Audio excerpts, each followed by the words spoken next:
So you want to know the best settings for the Fujifilm X-T3.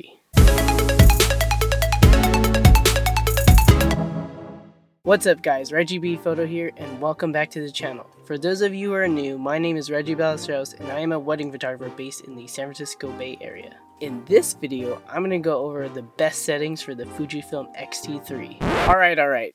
The truth is, in the world of photography, there is never a best setting. Each photographer or filmmaker approaches their craft in their own unique way. So the settings that might be best for me are not necessarily going to be what's best for you. With that said, in this video, I'm going to go over my personal setup for my Fujifilm X-T3. And I use this camera for a wide range of situations: professional wedding photography, portraiture, travel photography, documenting my family, and making YouTube videos just like this one. If you just got the camera today, or maybe you've had the camera since day one, I'm hoping that sharing my settings and explaining why I picked them is going to help you figure out what settings are going to work best for you. Feel free to use my settings as a starting point or a template, but it's always best if you experiment to see what works best for your type of work. Also, before we start, I have to make a small disclaimer. If you hear any Darth Vader-like breathing sounds or even snoring, that's because I filmed the setup portion of this video at 3 a.m. in the morning when I was trying to put my son back to sleep. So I was actually holding him in a baby carrier while I was filming this video. And did I mention that I was a dad and that I use this camera for photographing my kid? Alright, let's get to it.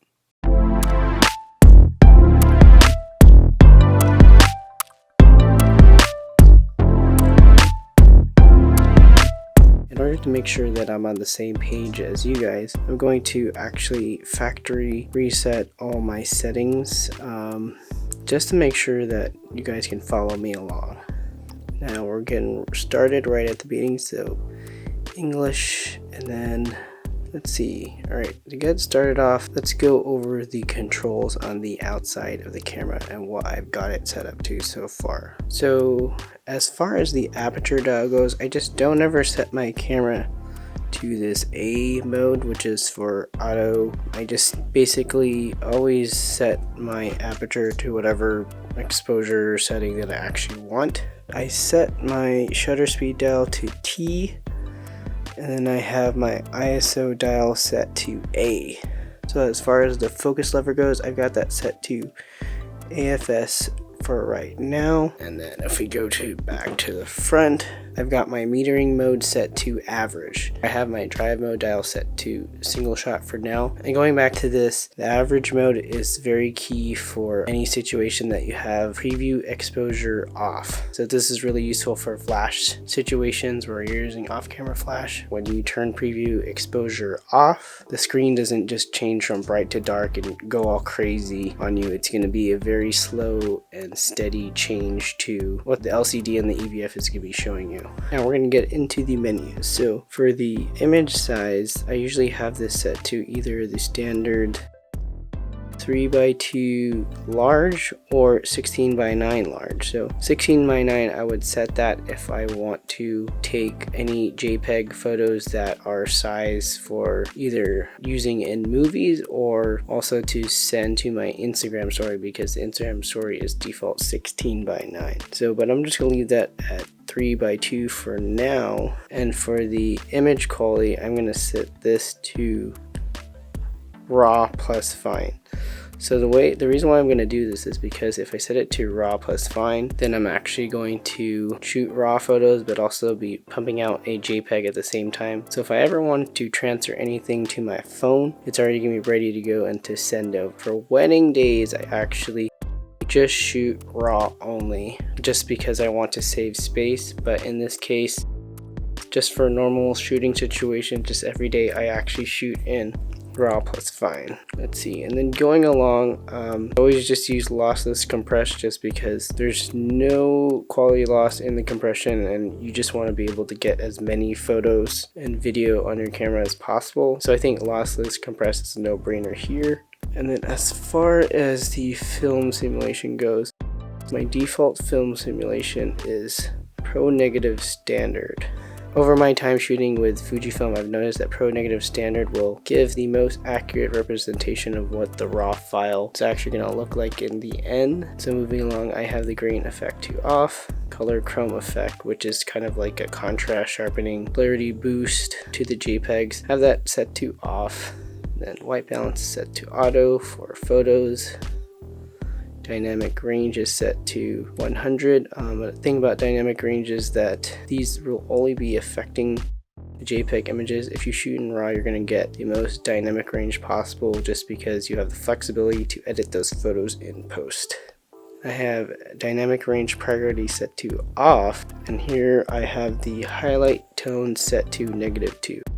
So I have these set to -2 because in conjunction with the highlight warning that I'm going to show you later on, this highlight tone set to -2 actually gives a really nice representation in the histogram and the highlight warnings whether or not your raw photo is going to be clipped in the highlights. I set my shadows to 0. There are some people who like to set the shadows to -2 for better histogram reading, but I set it to 0 just because I like to be a little bit more conservative in my shadows and I don't want to underexpose more than I have to, so I set that to 0.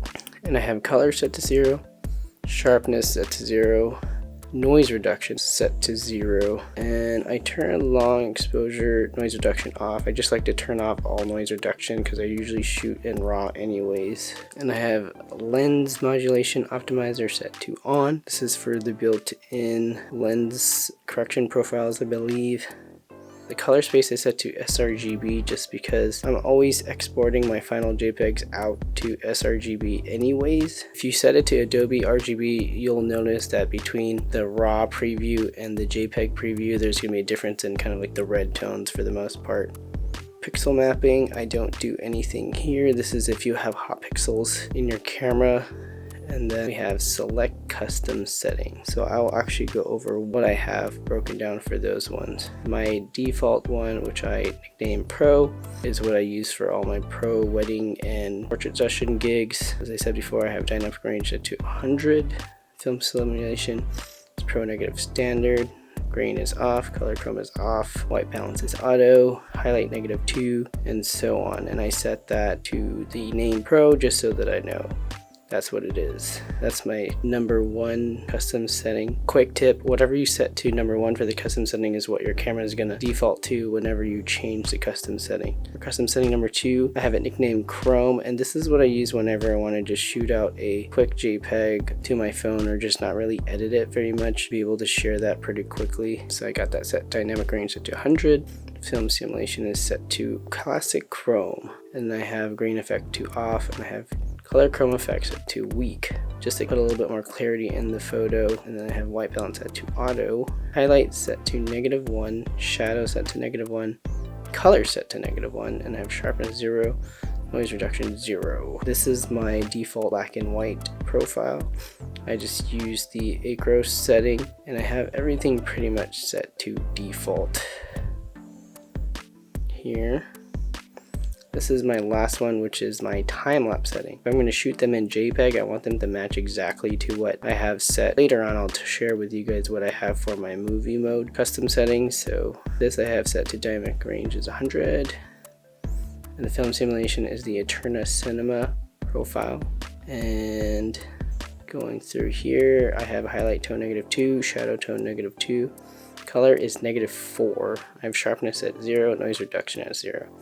And name that T-lapse for time lapse. And these 5, 6, 7 I still have yet to customize yet. For now, that's what I got for the custom settings. Moving on, the autofocus and manual focus settings. So for area, I usually have this set for most picture taking situations, not the smallest one, not the second one, but this one or that one. Find that to be the best for most general cases.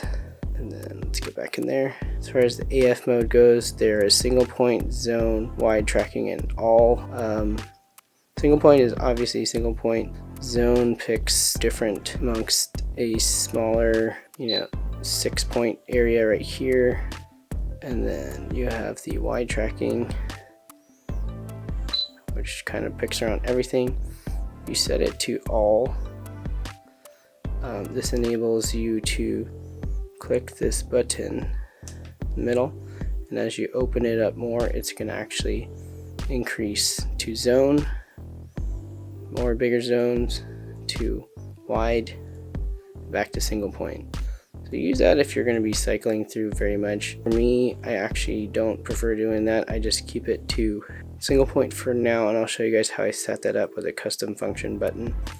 As far as AFC custom settings go, usually I have it set to, for most situations, 5, and that's because I'm usually taking pictures of something crazy like my kid running around. If I have something tracking down, like for example a bride walking down the aisle, that's when I would use custom setting number 2. I'll do a later video kind of explaining what all the other autofocus continuous custom settings do, but for now I'll set it to 5, and if I am going to be shooting somebody walking at a constant pace, I'll shoot set 2. So there, and I have store AF mode by orientation set to off. I have AF point display to on. This is for when you're in zones. It'll show individual points that are being used. Number of autofocus points set to 425 because you want to be using the entire sensor. Pre-AF set to off. AF limiter set to off. Face and eye detection settings. So I set this out to a custom function button too, but whenever I do use it, I usually put it on face on eye auto. For now, we'll leave that off and I'll show you later.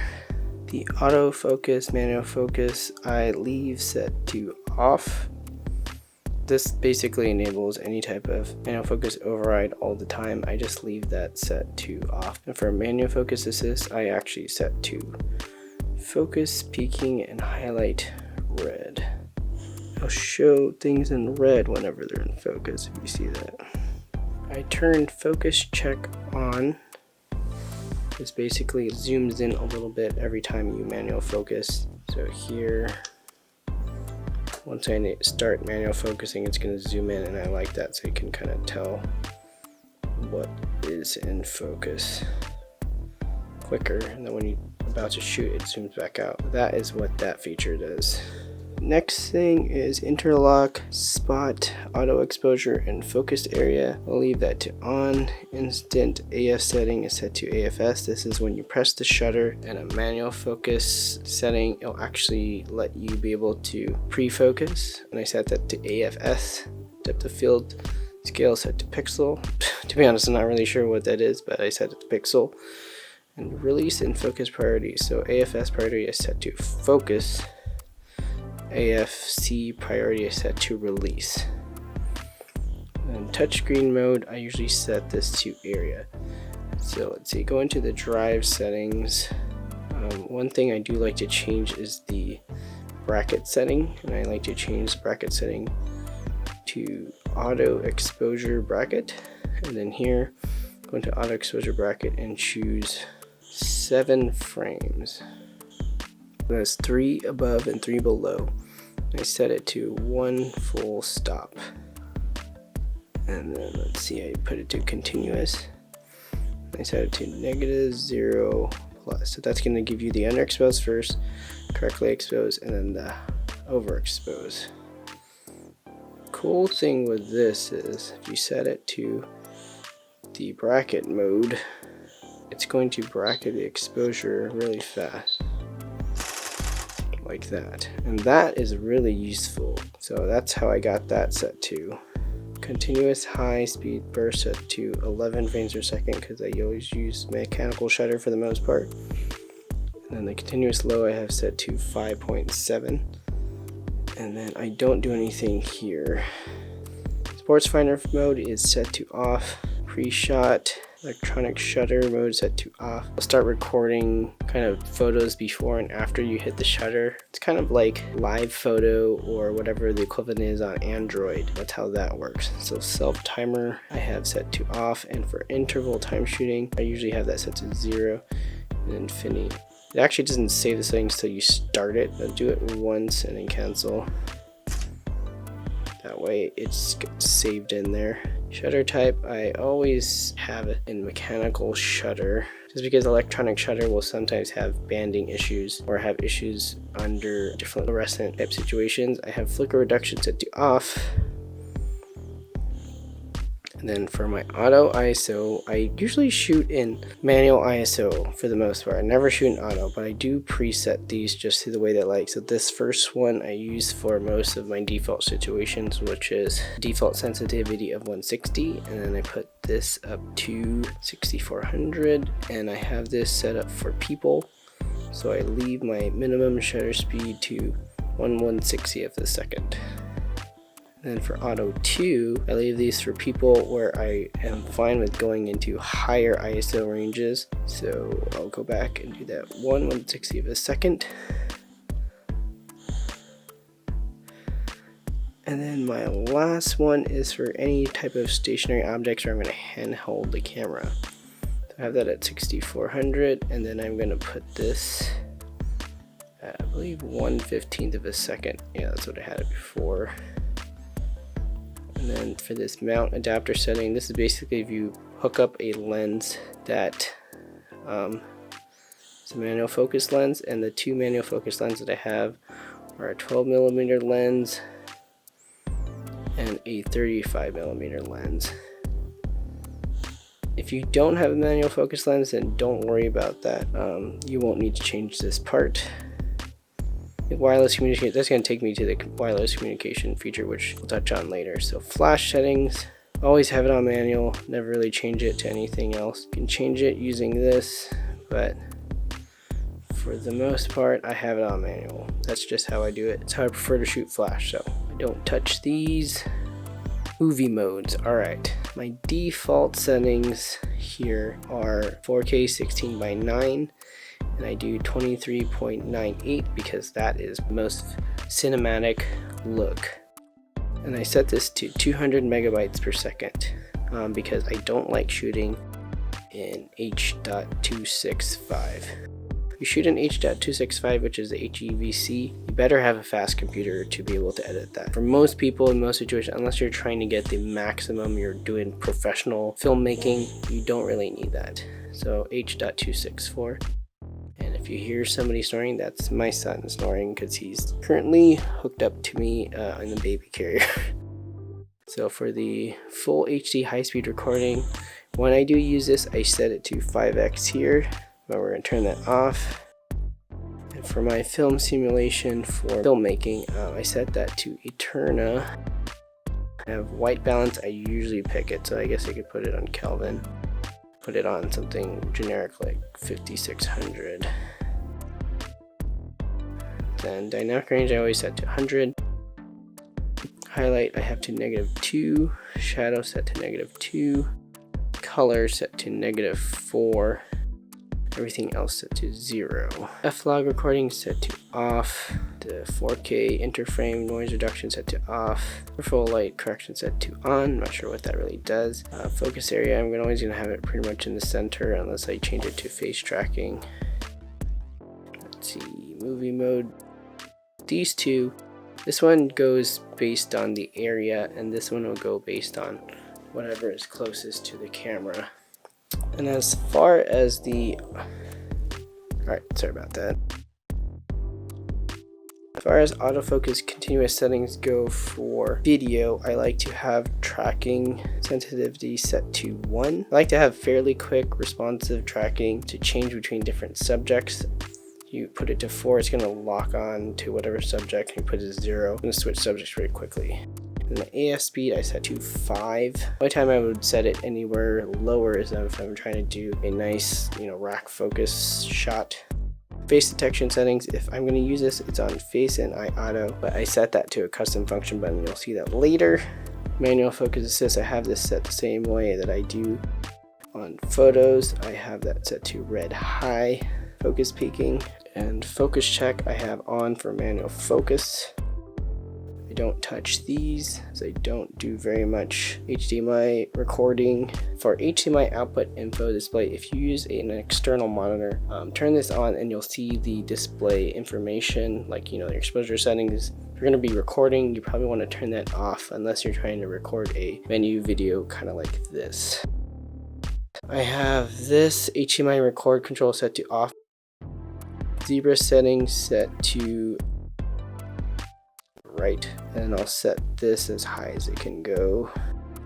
believe it's 95. Yeah, so I have that set to 95 to give a little bit of 5% like safety. Zero levels will tell you kind of what is overexposed in your shot. Audio settings actually turn on most of these filters, so the gain settings are going to be based on the situation. Common practice here is to set your target gain to about -12 decibels while you're talking, that way it doesn't hit 0 and peak. I turn the mic level limiter on, turn the wind filter on, and I also have the low cut filter on just because the amp in this camera is not that great anyways. And I don't use headphones with this camera, so I don't really change this. Time code setting I don't change. So for the tally light, you'll have either a blinking or solid light, either in the front or the back or both, tell you when you're recording video. For most situations I have rear to blink, and then I also, when I'm vlogging, I do front and rear to blink, but it does use the autofocus illuminator, so it's pretty bright. So if you're gonna be videotaping somebody and you want to do it candidly, do not do the front blinking or the front solid. For most situations I'm using rear blinking other than for when I'm talking to the camera. And movie styling control is what enables you to use just the touchscreen to change the controls. And I'm actually going to make a future video on how you can use this movie styling control feature in order to really make your camera set up for hybrid shooting to switch between photo and video recording very quickly. Moving on. So for user setup, the format is for formatting your card. Okay, so for date and time I set it to this default and got it set to the correct date, and right now it is. So yeah, I'm up at 3:36 a.m. making this video.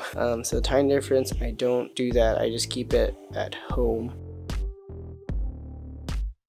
So for my menu, this is all preference on what you want to be quickly accessed in the my menu. But if you want to follow what I do and know what functions I like to set, here's what I use. So framing guideline I have there. I also put the interval shooting timer. I like to set the drive setting just in case I need to adjust that. I put, this one's a really important one, is the preview exposure white balance. I have this set to a function button, but I put in my menu just in case. So flash menu I put in here, and if I need to adjust the auto ISO at any time, I have that here. Movie mode, so I can change the resolution and frame rate and bit rate. So I'll have this for the codec, you can change that. Then I have movie styling control mode on here.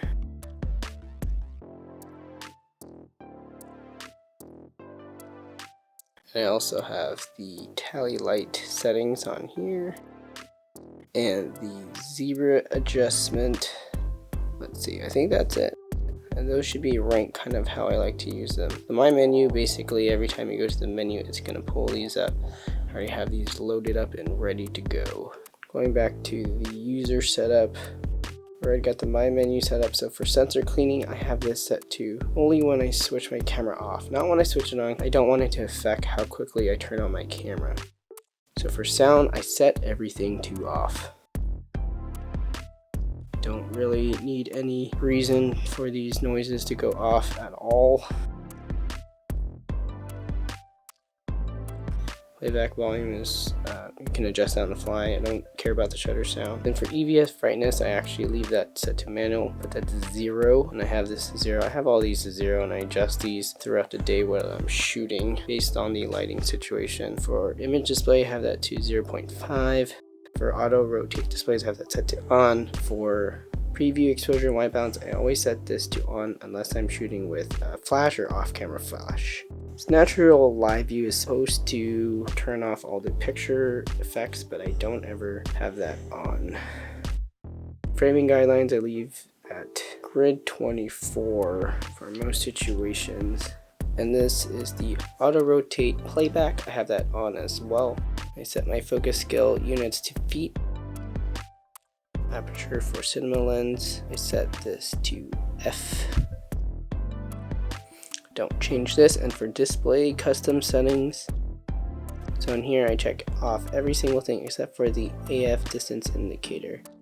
Everything else I think is pretty useful, or useful to, actually I don't have this on either, to have on.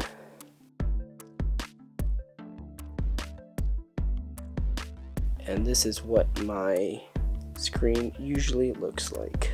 The button and dial setting. This is where you can get really customized with your camera. I actually have another video where I show you how I customize all my buttons and dials, so be sure to watch that for a more in-depth explanation of how to do this and why I pick things. So for my quick menu, I have this top one set to movie mode. I have this one set to film simulation.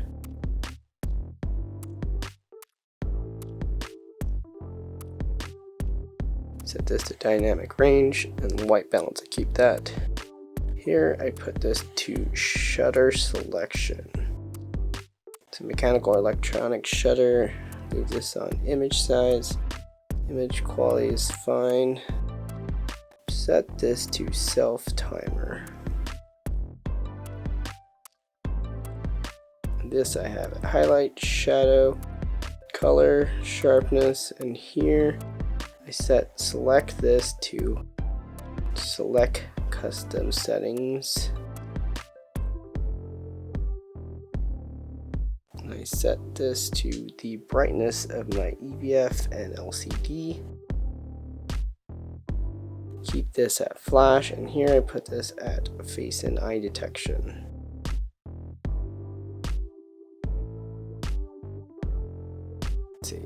Okay. Then if you want to see how that all looks out, that is what this looks like.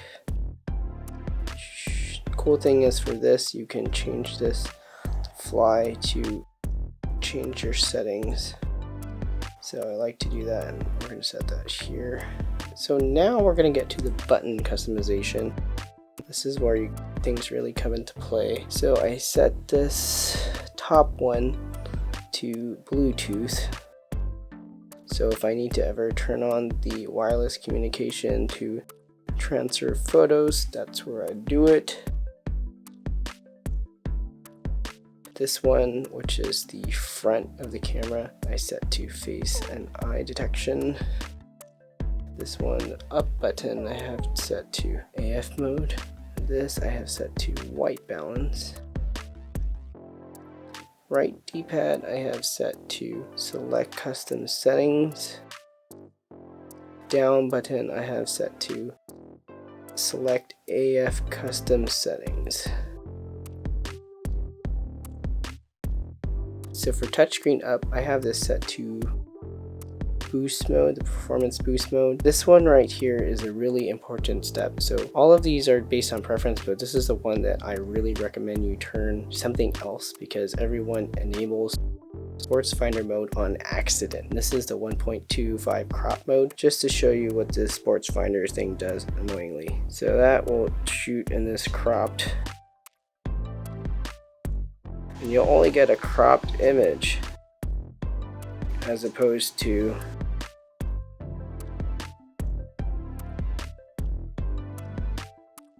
and people turn this on accident all the time, so especially when they put their camera up to the EVF and they actually touch it with their nose. So I just totally recommend just getting this out of your custom function buttons and changing it to something else. I personally change it to the movie silent control mode, and again I'll do a video on what this does a little bit later. I have swipe right to the high-speed recording mode for video.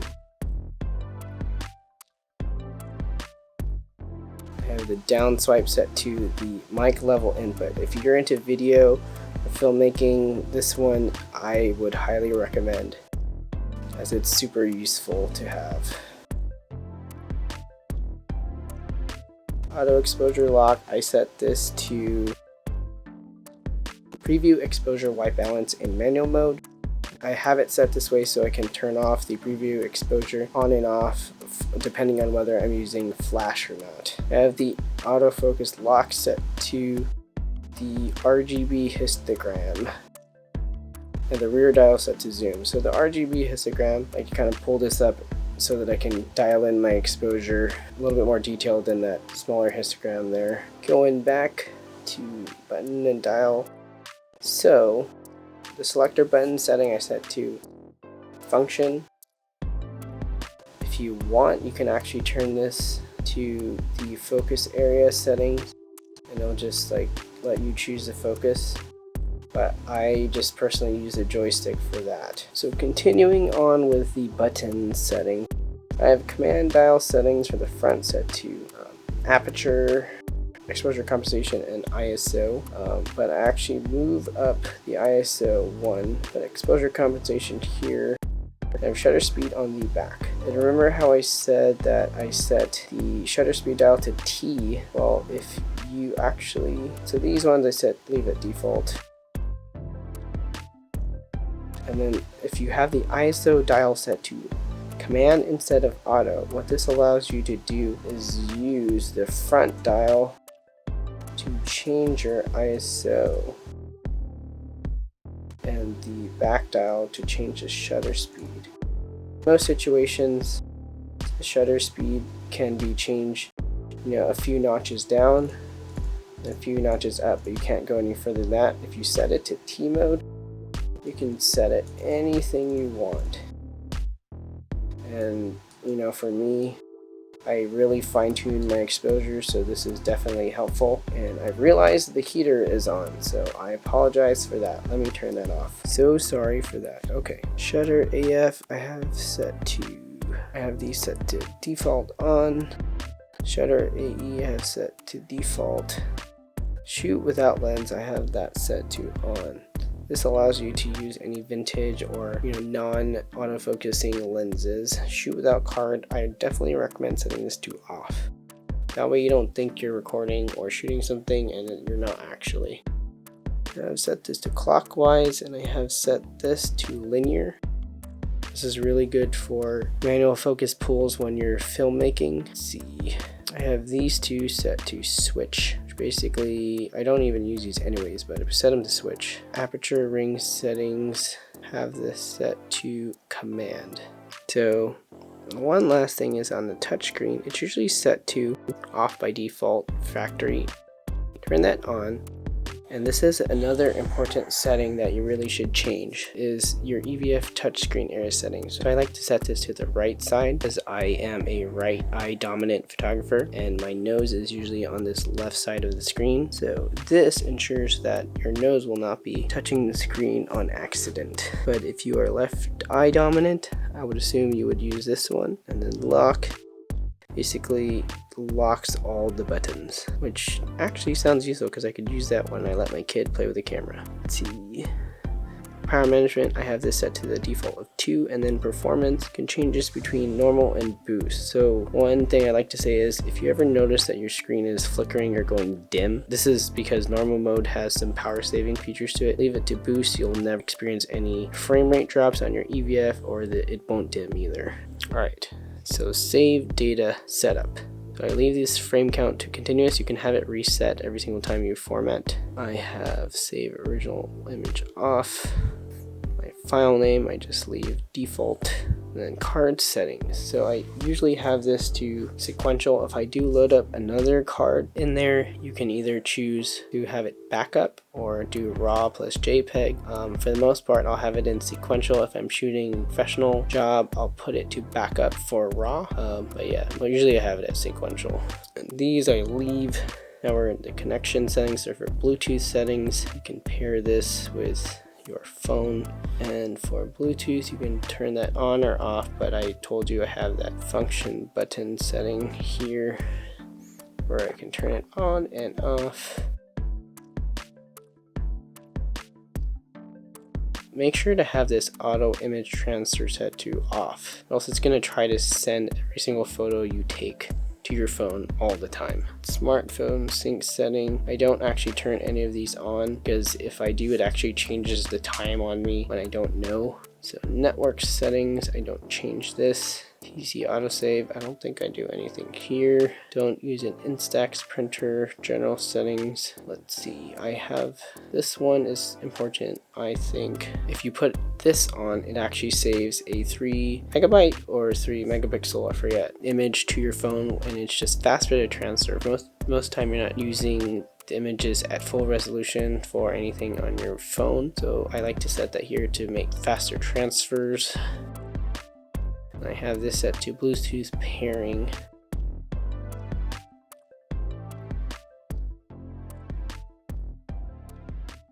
I think that is it. That is all my entire setup. So now you're ready to shoot. If this video was helpful, please be sure to give it a thumbs up. Also, if you have any questions about a particular setting or my overall setup, let me know in the comments down below. So now I turn it to you guys. What particular setting or groups of settings would you like a more detailed video or tutorial on? And as always, please subscribe to my channel for new videos every other Monday. And if you're on Instagram, go check me out at @ReggieBPhoto. Alright, that's it for me. Get out, go shoot, and I'll catch you guys in the next one. Yeah!